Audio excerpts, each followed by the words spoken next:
Նոյեմբերի 9 եւ օգոստոսի 8-ի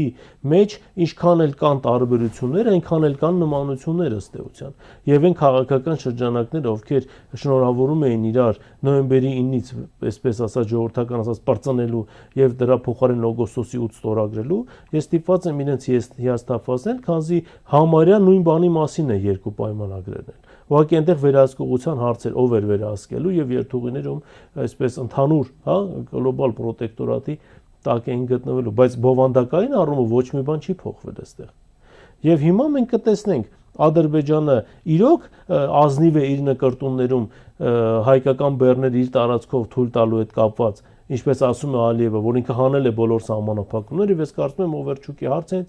այստեղ խայծ կա այդ հարցի տակ։ Ներեցեք, բայց որքանով է անվտանգ Ադրբեջանի տարածքով եկող ապրանքատեսակը։ Անվտանգի մասին հիմա կխոսանք, այստեղ ուրիշ բանի մասին է։ Այստեղ խնդիրը իրոք Ալիևը հանել է հայկական բեռների նկատմամբ բոլոր սահմանափակումները տարանցիկ, թե Ալիևը հանել է Ղազախստանից եկող բեռների նկատմամբ բոլոր սահմանափակումները։ Կարծում եմ ռուսական կողմի հարցի մեջ հենց այդ այսպես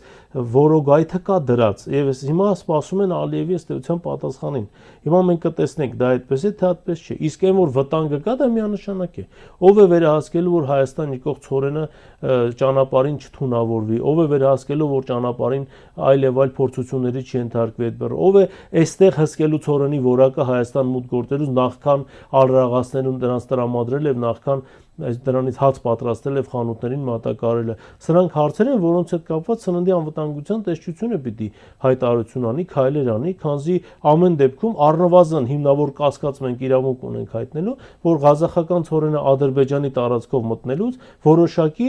մոդիֆիկացիաների կարող է որակական ենթարկվել, որը բնականաբար ազգային անվտանգության հարց է եւ մեր ազգաբնակության առողջության ապահովման հարցն է։ Սա էլ է հարց, որ պարտադիր չի թունավորեն զուտ ցիանիտով, բայց կարող են այնպիսի ներգործություն ունենալ ցորենի վրա, որ հետո մեր սերունդների վրա դա կարող է ինչ-որ կերպ անդրադառնալ։ Դրա համար սա կարևոր հարց է, որին ես կարծում եմ պետք է շատ լուրջ ուշադրություն դարձնել։